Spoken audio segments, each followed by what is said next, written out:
Yang keras, biar para manusia mendengar. Kesel nih raja, bismillah. Rabbi hadzal ghulam. Terbunuh langsung anak tersebut. Dan para manusia yang melihat, langsung mereka serempak berkata, amanna bi rabbil ghulam. Kami semua beriman kepada Rabbnya nih anak. Di antara gaya didik Rasulullah SAW, dan juga gaya didik Allah Subhanahu Wa Taala bahkan. Seringkali Allah dan Rasulnya SAW menyampaikan nilai-nilai ini, menyampaikan nilai dengan apa? Dengan qasas, dengan storytelling, menyampaikan cerita. Qasas, kisah-kisah. Tidakkah kita lihat? Al-Quran adalah kitab yang paling sempurna, penyempurna kitab-kitab terdahulu, iya kan? Dan isinya kisah. Yani Ibnul Qayyim Al-Jauziyah rahimahullah berkata, Allah turunkan ke bumi ini ratusan kitab dibawa oleh para rasul. Bedanya rasul sama nabi kan gitu, rasul bawa kitab biasanya, ya kan? Ratusan kitab ini terangkum dalam 3 kitab besar, 3 syariat yang paling besar nih. Yaitu pada Zabur, ini ke siapa turunnya? Dawud alaihi salam. Terus Taurat kepada Musa, ini Al-Ahdu Al-Qadim, Old Testament, perjanjian lama. Musa alaihi salam sama Injil, Bible nih kepada Isa alaihi salam, ini perjanjian baru. Ini 3 nih merangkum berapa ya? Ratusan. Nih yang 3 nih merangkum yang ratusan. Yang 3 ini terangkum lagi dalam satu kitab penutup terakhir. Tuh, Al-Quranul Karim. Luar biasa gak Al-Quran? Al-Quran terangkum lagi dalam satu surat, yaitu Al-Fatihah. Makanya Al-Fatihah dibilang Ummul Quran. Surat-surat yang lain adalah penjabaran panjang lebar dari yang Allah globalkan di Al-Fatihah. Itu artinya Ummul Quran. Al-Fatihah terangkum lagi dalam satu ayat. Iyyaka na'budu wa iyyaka nasta'in. Terbayanglah betapa sempurnanya Al-Quran ini. Ini kitab samawi yang paling sempurna, yang paling keren. Dan di antara ratusan kitab yang Allah janjikan, aku akan menjaganya, cuman Al-Quran. Inna nahnu nazzalna dzikra wa inna lahu lahafizun. Lihat nilai-nilai yang ada di dalam Al-Quran. Tidakkah kita lihat? Al-Quran ini isinya 3 bagian. Sepertiganya akidah, sepertiganya fikih halal haram, sepertiganya cerita, kisah-kisah kaum terdahulu. Ya? Kenapa? Di situ banyak nilai-nilai dan kunci-kunci kehidupan di kisah ini. Dan seolah-olah juga Allah Subhanahu Wa Taala mau menceritakan ini kisah-kisah kaum terdahulu. Dan bahwasanya yang namanya history ini emang repeats itself. Yang namanya sejarah itu selalu berulang. Selalu berputar. Allah kayak kasih mau clues. Yang terjadi di masamu dulu pernah terjadi. Kau mau cari selamat jalan yang sekarang, lihat orang selamat dulu gimana. Gitu.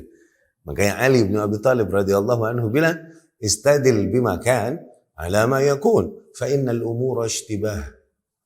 Carilah petunjuk dalam menghadapi what's happening, dalam menghadapi apa yang sedang terjadi dengan melihat pada apa-apa yang dulu pernah terjadi. Karena sesungguhnya perkara-perkara itu serupa. Ya. So banyaklah sampaikan kisah-kisah demikian. Dan kemudian kisah ini semua umur masuk. Mau anak-anak dengarnya senang, remaja, pemuda, aki-aki, nenek-nenek. Kalau taklim dengarnya cerita, seger itu. Lihat betapa minat fitrah seseorang untuk menangkap nilai ketika disampaikan dalam bentuk kronologi cerita, ini akan lebih fokus mereka. Iya gak? Oke, seringkali Rasul Allah Subhanahu Wa Taala menyampaikan kisah-kisah kaum terdahulu ini qasasul Quran. Kalau Nabi ceritakan kisah-kisah kaum terdahulu ini dibilang qasas nabawiyah. Beda sama sirah. Sirah mah cerita Nabinya sallallahu alaihi wasallam. Tapi qasas kisah-kisah ya. Ini kisah-kisah kaum terdahulu yang Nabi sampaikan sallallahu alaihi wasallam. Banyak. Misalnya yang di hadisnya Abu Sa'id Al-Khudri radhiyallahu anhu, banyak kita tahu kan. Kana fi man kana qablakum rajul qatala 99 nafsa. Tuh. Pada zaman dahulu, di kaum sebelum kalian terdapat seseorang yang telah membunuh 99 jiwa. Tuh. Itu kisah kan? Iya kan? Di situ ada nih nilai-nilai yang dapat diambil. Ya. Dan seringkali qasas nabawiyah ini melengkapi qasas yang ada di dalam Quran. Kisah-kisah nabawi yang disampaikan Nabi SAW ini menceritakan kisah yang disebutkan di dalam Al-Quran. Di antara kisah tersebut adalah yang Allah sebutkan di surat Al-Buruj tentang Ashabul Ukhdud. Ya. Was-sama'i dzatil buruj wal yaumil maw'ud wa syahidin wa mashhud. Nah, kisah di balik surat ini nih disampaikan oleh Nabi SAW di riwayat Imam Bukhari rahimahullah, Muslim dengan sanadnya dari Suhaib Ar-Rumi radhiyallahu anhu. Nabi bercerita tentang kisah yang ada di balik surat ini. Nabi SAW bercerita bahwasanya pada zaman dahulu terdapat seorang raja namanya Dzu Nawas. Ini Malik min Muluk Bani Himyar, di Himyar, daerah Yaman, Yahudi. Okay? Dan kemudian kaumnya banyak yang tanassar, masuk Nasrah, ini mengikuti agamanya Isa alaihi salam. Dan dia memaksa kaumnya, sementara dia memaksa kaumnya untuk apa? Untuk menyembah dirinya. Dia itu jadi Rabb bagi para makhluknya. Begitu dong. Raja-raja zaman dulu songong ya, bukan hanya tidak mau menyembah Allah, dia menuntut masyarakatnya untuk menyembahnya. Demikian Fir'aun, demikian Namrud. Begitu kan? Demikian Dzu Nawas ini. Walahu sahir. Dan Dzu Nawas punyalah seorang ahli sihir yang menjadi orang terdekatnya nih, penasehatnya dan ahli sihirnya dia lah. Oke? Bahasa kerennya apa sekarang? Ya?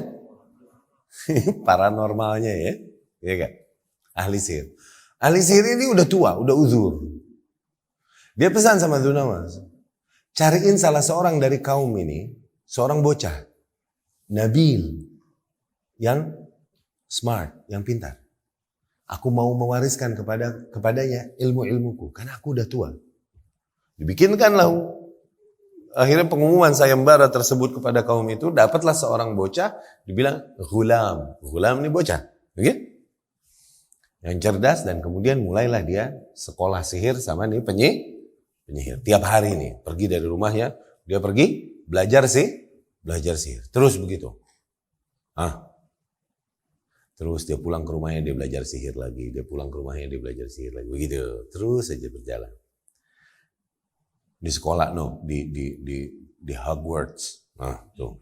Dia ngaji sama Dumbledore. On the way, satu hari, dia mendengar seseorang menyebut-nyebut nama Allah dan berdoa kepada Allah. Dia mendengar suara itu. Kemudian dia cari sumber suara itu. Ternyata di sebuah gua dia temui seorang rahib. Rahib ini adalah di antara pembesar kerajaan terdahulu yang ditaklukkan namanya Dzu Nawas. Ini rahib beriman kepada Allah Subhanahu wa taala di atas syariatnya Isa alaihi salam. Dia banyak bilang Allah, begitu. Oke? Ini ghulam penasaran, nih bocah penasaran. Siapa Allah? Dia nanya. Allah Rabbi wa Rabbu. Allah ini Rabbku dan Rabbmu. Wa Rabbus samawati wal ard. Dan Rabbnya langit dan bumi. Diceritakan tentang Allah. Tersentuhlah hatinya. Harusnya kita hanya menyembah Allah demikian. Allah yang kuasanya sedemikian rupa. Layaknya tidaklah kita menyembah hal lain kecuali hanya kepadanya. Demikianlah. Dapat info ini dari nih rahib. Ini info nyangkut di hatinya. Habis itu dia ke penyihir itu. Melakukan tugasnya biasa ngaji sama nih penyihir. Besokannya dia masih penasaran, dia samperin lagi tuh rahib. Ngobrol lagi, disampaikan lagi maklumat yang berkaitan dengan tauhid dan akidah. Baru ke penyihir. Lama-lama dia ke penyihir ini telat. Datangnya telat mulu, dipukul. Kalau pulang dari sana, nyampe rumah telat juga. Karena mampir lagi ke rahib ternyata. Segitu minatnya nih anak sama apa yang didengar dari rahib. Nyampe rumah dipukul lagi sama orang tuanya. Akhirnya dia bilang sama rahib, ya rahib, aku nih kalau datang telat dipukul sama si penyihir. Kalau aku pulang telat ke rumah, dipukul sama orang rumah. Akhirnya nih rahib bilang, kalau kau datang kepada penyihir telat, bilang habasani ahli, aku ditahan oleh keluargaku. Kalau kau datang kepada rumahmu, ke keluargamu, telat, bilang habasani sahir, aku ditahan oleh sang Penyihir ini oleh Merlin ini, penyihir ini Merlin. Zen. Dan terus dia ngaji sama nih rahib. Jadi satu sisi dia dapat ilmu-ilmu sihir nih bro, satu sisi dia dapat ilmu akidah dan tauhid. Iya kan? Blunder gak? Wah, perang batin dia nih. Satu hari bro, ketika dalam sebuah perjalanan, dia melihat para manusia berkumpul. Ada apa itu? Ternyata, dabah azimah, seekor hewan yang besar luar biasa mengamuk di tengah jalan. Sehingga orang tertahan di situ dan ketakutan. Dan ketika mereka melihat nih Ghulam, itu Ghulam muridnya penyihir tuh. Coba tolong kita gitu. Akhirnya terdesak dia dalam kondisi ini. Dan pada saat itu dia menggunakan kesempatan itu. Al-an a'lam. Sekarang aku bisa tahu nih. Kegundahan dan kegalauan dia selama ini dia tes di situ. Dia mengambil sebuah batu kecil.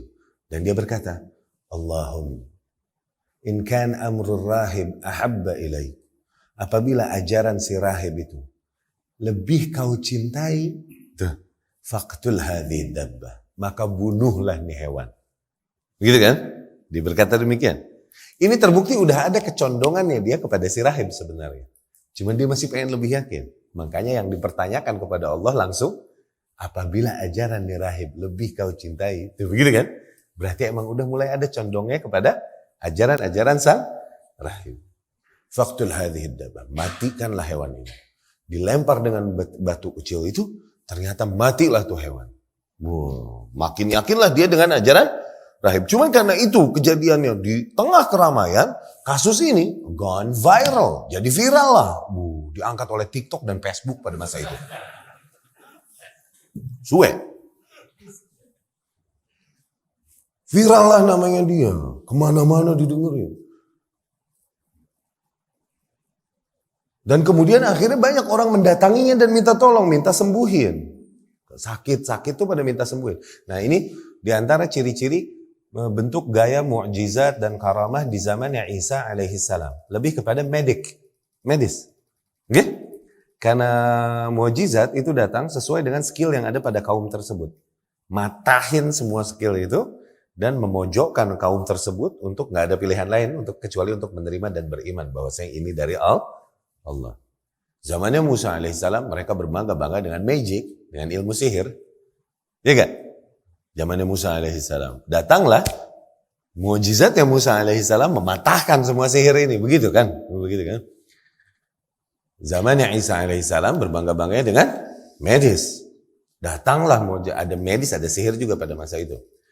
Akhirnya datanglah mukjizatnya Isa alaihissalam dan orang-orang saleh yang ada pada zamannya mematahkan ilmu medis ini. Ya kan? Di zaman Musa itu alaihissalam dulu.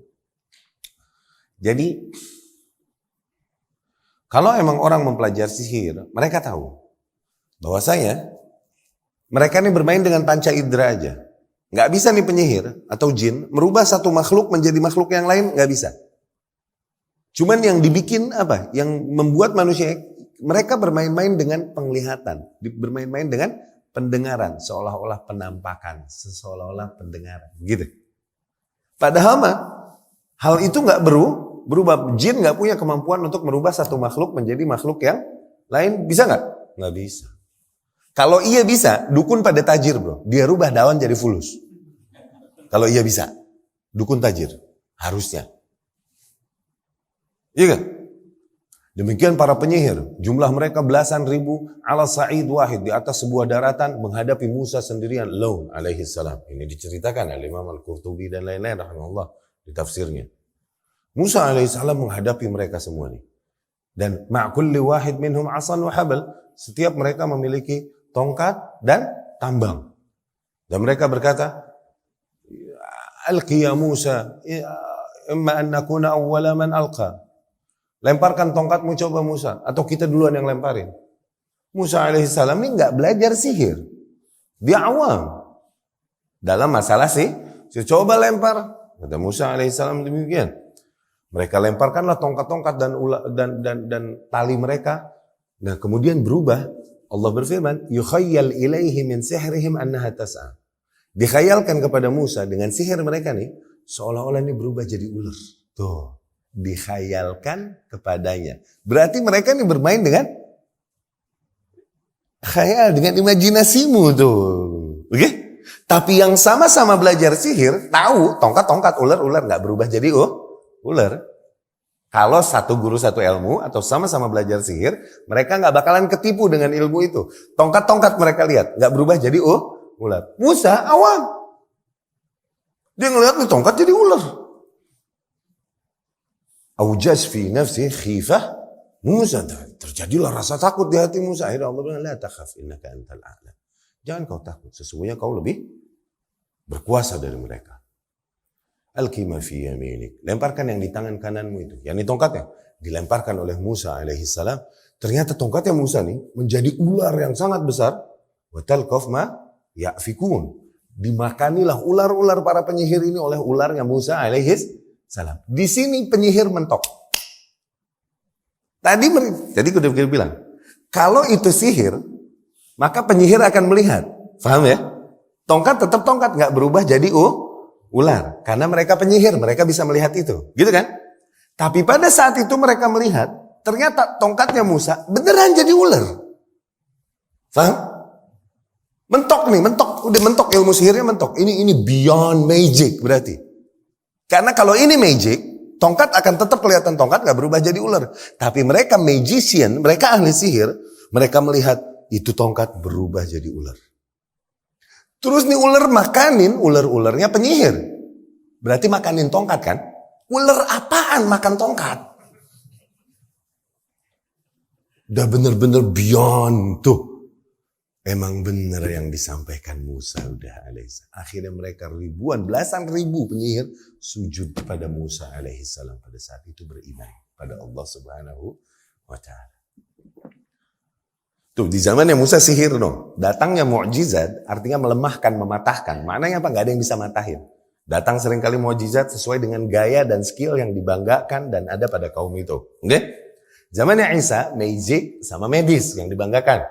Isa alaihissalam berkata, Inni akhluqu lakum minat-tini kahayati tayr. Nih, aku ciptakan buat kalian nih dari tanah liat, clay, bentuk burung. Fa'anfukh fih, dan aku tiup, fayakunu tayran biiznillah. Terbang jadi burung beneran dengan izin Allah. Tuh.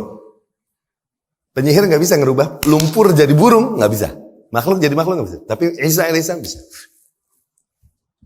Wa ubri'ul akmah wal abros, dan aku sembuhkan. Dia punya healing touch, punya sentuhan yang menyembuhkan. Orang-orang akmah ini buta. Dulu kalau buta sakit bisa mereka sembuhkan dengan skill medis yang ada pada masanya. Tapi kalau butanya buta cacat dari lahir, mereka nyerah. Ini akmah, bukan akma. Paham ya?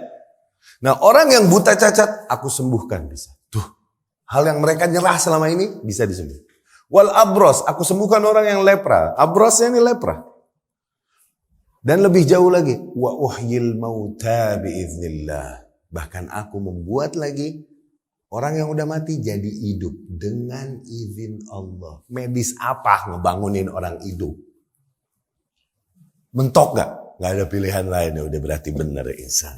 Tuh, itu mu'jiz, bikin mojok. Udah, gak ada pilihan lain bagimu kecuali harus beriman kepada Allah. Itu mukjizat tuh fungsinya gitu. Zain, kembali ke cerita kita. Ini di zamannya Isa alaihissalam. Ini ghulam hidupnya fase antara Isa alaihissalam dan Rasul sallallahu alaihi wasallam. Berarti di masa jahiliyah masuknya. Jahiliyah ingat ya definisinya. Zain. Nah, ini bocah banyak disamperin orang sakit. Akhirnya dia selalu bilang kepada orang-orang yang sakit ini, "Syuf, innama ana la ashfi." Aku enggak bisa menyembuhkan. Innama yashfillahu rabbul alamin. Yang bisa menyembuhkan ya Allah, Tuhan semesta alam. Ini orang pasti nanya kan, emang Allah siapa? Allah adalah Rabbku dan Rabbmu. Tuh, disampaikan situ kan. Disampaikan sebenarnya, kalau kau mau beriman padanya, aku bisa mintakan pada Allah agar menyembuhkanmu. Tuh, gitu. Oke, aku beriman kepada Allah. Terus dia mengangkat tangan, sembuh. Nambah ngetop lagi, nambah viral lagi. Tuh. Akhirnya dibocah ketika ketemu ustadznya nih. Siapa ya? Rahib. Udah gak datang-datang lagi dia ke Dumbledore, ke Hogwarts tadi, ke Merlin tadi, dia udah gak ngaji-ngaji lagi, udah sama penyihir itu. Oke? Dia ketika ketemu penyihirnya tadi, ketika ketemu rahibnya tadi, ini rahib bilang, ya ghulam, wahai bocah, sesungguhnya aku melihat engkau lebih dimuliakan daripadaku. Oke? Yani sya'nak, urusanmu ntar bakalan besar nih, bakalan ente ini sampai nambah gone viral nih. Oke? Wa arak satubtala, dan menurutku engkau akan kelak diuji. Awas, ditimpa bala. Dan nanti kalau terjadi, fala tafdahni. Satu saat kau ketimpa bala, jangan kau sebut namaku. Yani jangan sebut. Ini kau dapat dari siapa nih? Maklumat akidah ini. Oke? Jangan sebut namaku. Kata nih pendeta Zain. Udah. Tersebutlah seorang di antara orang-orang terdekat Malik. Orang-orang terdekat raja. Buta lama gak ada yang bisa nyembuhin. Dan orang dekat raja berarti para ahli medis, ahli sihir udah banyak menyembuhkan ya gitu kan. Mencoba menyembuhkan tapi gak kelar-kelar, gak sembuh-sembuh. Luar biasa gak? Dia mendengarlah cerita tentang si Ghulam yang banyak menyembuhkan orang sakit. Akhirnya dia datang. Dengan banyak hadiah kepada si Otong ini, kepada si Ghulam. Kata mahadi, apa ini semua? Kata orang, kullu hadhi lak ajma. Semua hadiah ini untukmu. In anta syafaitani. Apabila you can heal me. Apabila kau bisa menyembuhkanku. Kata ni bocah, ana la ashfi. Aku gak bisa menyembuhkan. Innama yashfillahu rabbul alamin. Sesungguhnya yang bisa menyembuhkan Rabb. Allah. Tuhan semesta alam. Siapa Allah? Tuh sama lagi begitu. Diajarin sama dia, hari dia bilang, kalau kau mau beriman kepadanya, aku bisa mintakan padanya. Oke, aku beriman kepada Allah. Dimintain, serang, sembuh, bisa melek lagi dia. Ini yang gak bisa disembuhkan oleh para penyihir dan para ahli medis kerajaan. Sembuh sama nih bocah. Polosnya, orang tersebut, dia datang lagi kepada raja. Dan dia udah sembuh. Dengan kebahagiaannya, dia datang sama raja. Duduk menemani raja. Zunawasin. Ente kok udah bisa lihat? Katanya begitu. Iya. Yashfik. Siapa yang menyembuhkanmu? Allah yashfini. Allah yang menyembuhkan. Siapa Allah? Allah Rabbi. Allah Rabbku. Hah? Ini raja bilang, awalaka Rabbun ghairi. Emang ente punya Rabb lain selain aku? Wallah begitu no. Ente punya Tuhan lain selain aneh? Begitu dong. Nah, Allah Rabbi wa Rabbuk. Allah Rabbku dan juga Rabbu. Dan Rabb semesta alam. Walah marah nih Malik, diadab nih orang. Ditangkap, disiksa terus. Nah, dari siapa? Dari siapa kau dapat ini? Ini info ini dapat dari siapa? Oke? Kenapa? Ini info akan menggoncang eksistensi kekuasaannya di negeri tersebut. Dicari akarnya, terus diinterogasi, disiksa, nggak tahan dia sebut dari si Ghulam. Ya, si Ghulam ditangkap, disiksa terus. Dari siapa? Dari siapa yang terdapat ini pelajaran nih? Begitu. Dia nggak tahan dengan siksaan, disebut dari sang rahib. Ya, sang rahib ditangkap lagi, disiksa. Ayo, tinggalkan agamamu, ikuti agama yang ada sekarang. Dia bertahan di atas keimanannya, kemudian yu'ta biminsyar hadid. Nah ini yang diceritakan Rasulullah SAW di hadisnya, di hadis yang pernah kita juga sampaikan, di mana didatangkan gergaji besi. Seseorang yang beriman di antara kalian didatangkan gergaji besi. Yudha' baina mifraq ra'sih, ditaruh di tengah kepalanya, kemudian dibelah dua hidup-hidup hanya karena mereka beriman. Tapi itu tidak membuat mereka meninggalkan agamanya. Dibelah dua hidup-hidup no bro. Tapi dia bertahan di atas agamanya, nggak goyang. Lihat ujian orang-orang beriman terdahulu. Ujian kita nih beriman paling dibenci doang, banyak haters doang, nggak pakai dibelah dua hidup-hidup, dicubit enggak, paling diomongin. Nih enggak, paling digunjing, paling dikata wahebong. Iya kan? Pakai dibelah dua gitu hidup-hidup, boro-boro. Santai ujian kita sekarang nih, nothing wallah. Udah begitu masih mau nawar juga supaya pasar pada ikut sama kita. Alah. Kembali ke si Ghulam. Ayo, tinggalkan agamamu. Gak mau disiksa dan dia masih bertahan di atas agamanya. Tapi ini raja masih berharap agar nih bocah mau kembali padanya. Kenapa? Ini skill dan aset yang bagus. Dia memerlukannya nanti buat ngeganti Merlin. Oke? Mengganti penyihirnya. Balik ke teman raja ini, disiksa, ayo tinggalkan agamamu. kembali kepada agama sebelumnya, nggak mau dia bertahan di atas siksaan itu, dibelah dua hidup-hidup. Sama. Oke, tinggallah si ghulam. Terus dibujuk dia untuk kembali kepada agama lamanya dan menjadi penyihir kerajaan nih. Tapi dia nggak mau. Akhirnya raja nyuruh, memerintahkan para pengawal, bawa dia ke ujung bukit. Ikat dia. Sampai ujung bukit tanya, mau nggak dia meninggalkan keyakinannya? Kalau dia nggak mau, lemparkan dari ujung bukit. Itrahu, dilempar dari ujung gunung. Dan dibawalah dia oleh para pengawal. Sampai gunung tersebut. Ini ghulam berdoa, ingat doa ini. Allahumma kfinihim bima syi'ta. Ya Allah, jagalah aku dari mereka dengan cara apapun yang kau kehendaki. Allahumma kfinihim bima syi'ta. Ya Allah, jagalah aku dari mereka dengan cara apapun yang kau kehendaki. Ulama bilang ini doa dipakai ketika kita melihat menghadapi sebuah kekuatan yang menakutkan yang di luar kuasa kita untuk melawannya. Tiba-tiba bergetar gunung tersebut, semuanya jatuh, dia doang yang enggak, bekher, fine. Dia kembali kepada sang raja, enggak cabut, malah dia samperin tuh raja. Is that all you got? Ya salah, sakit hungkul, katanya begitu. Segitu doang. Kemana sohib-sohib penting? Aina ashabuk, mana tuh para pengawal? Allah menyelamatkanku dari mereka. Kirim lagi pengawal-pengawal, ikat dia, kasih pemberat, bawa ke tengah lautan. Paksa dia untuk meninggalkan agamanya. Kalau nggak mau, lemparkan dia ke tengah lautan itu. Supaya tenggelam gitu kan. Dibawa ke tengah lautan. Di perahu, ini anak berdoa lagi. Allahumma kfinihim bima syi'ta. Apa tadi artinya? Ya Allah, jagalah aku dari mereka dengan cara apapun yang kau kehendaki. Tiba-tiba lajjal bahar, tiba-tiba lautan berombak, berbadai, semuanya terbalik. Tidaklah ada yang selamat kecuali ini bocah. Pergi dia? Enggak, dia balik lagi nyamperin nih raja. Wah, Allah kesel gak nih raja? Gak bisa dimatiin ya. Akhirnya dia ngasih tahu, kau mau membunuhku? Aku kasih tahu caranya. Kumpulkan para manusia. Kemudian kau sendiri yang membunuhku. Panah aku. Namun sebelum memanahnya, kau harus mengatakan, Bismillah Rabbi hadzal ghulam. Dengan nama Allah, Rabbnya anak ini.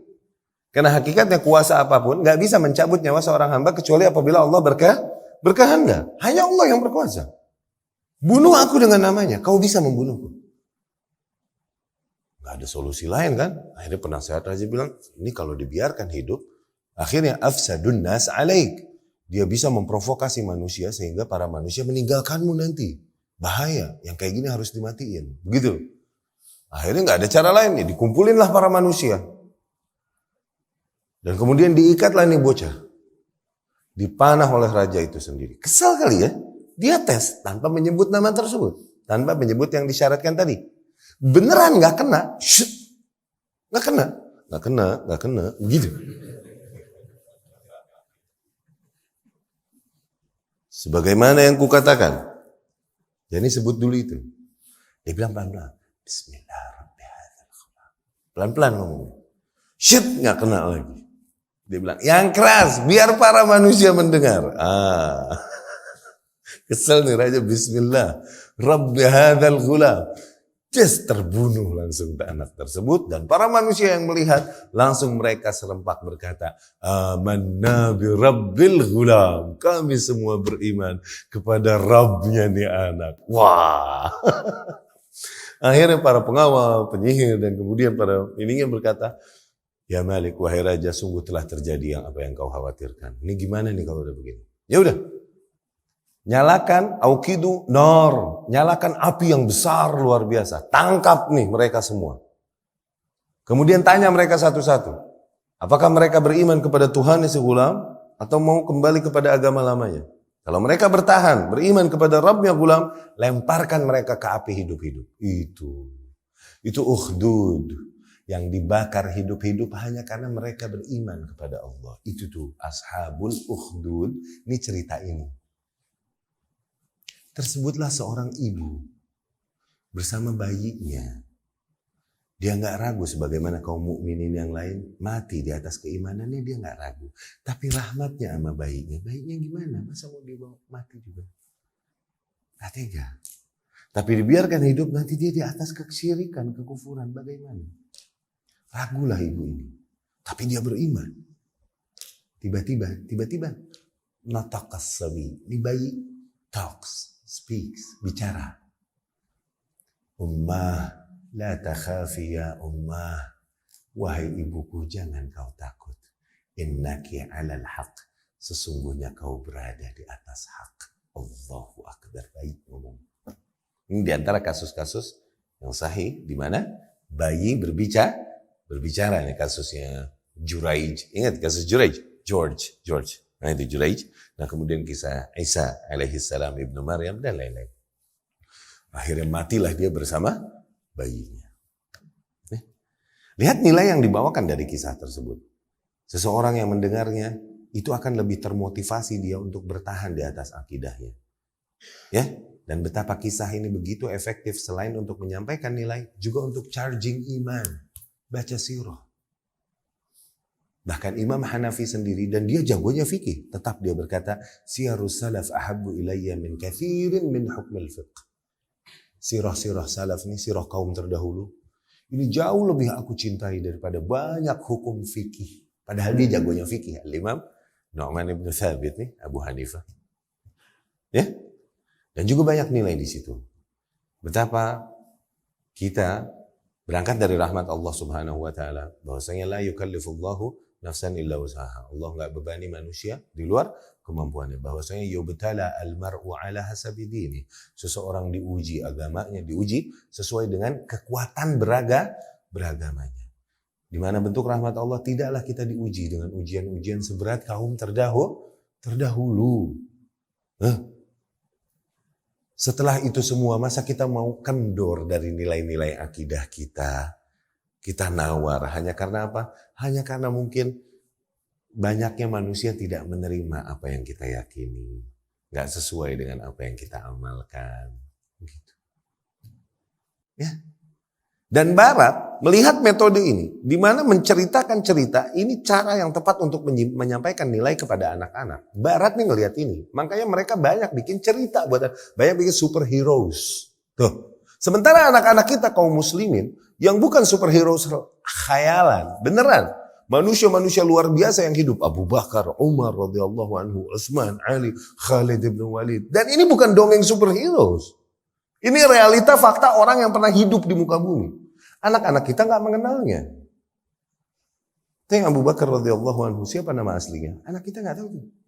Abu Hurairah, manusia yang paling banyak meriwayatkan ilmu dari Rasul sallallahu alaihi wasallam. Siapa nama aslinya? Anak kita nggak tahu.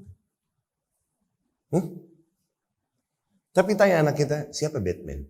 Siapa Superman? Apa itu dia? Cara ini diculik, kita kalah start sama Barat. Padahal contohnya ada dari Rasulullah Sallallahu Alaihi Wasallam untuk sampaikan nilai pakai cerita, pakai kisah, untuk menimbulkan idol yang tertancap dalam di hati anak kita sehingga dia terambisikan, dia terobsesi untuk menjadi tokoh-tokoh itu gitu. Padahal bisa kita sampaikan ini, sampaikan sirah salaf pada mereka. Iya kan? Ikhwati rahimakumullah, demikian materi yang kami sampaikan. Masih banyak lagi gaya-gaya didik Rasulullah Sallallahu Alaihi Wasallam. Dalam kesempatan kali ini kami cukupkan sekian. Semoga materi yang kami sampaikan dapat difahami dan juga dapat sama-sama jadi bekal kehidupan kita. Anda mohon maaf sampai bablas setengah jam dari jadwal seharusnya. Kehormatan besar untuk kami bisa berada di sini semua sama bapak-bapak dan ibu-ibu. Apabila Allah izinkan, insya Allah kita bisa ketemu lagi dengan materi-materi lain yang sama-sama kita belajar darinya untuk semakin mengenal Allah, mengenal nabinya atau mengenal agamanya. Ya, subhanakallahumma wa bihamdika, asyhadu an la ilaha illa anta astaghfiruka wa atubu ilaik. Assalamualaikum warahmatullahi wabarakatuh.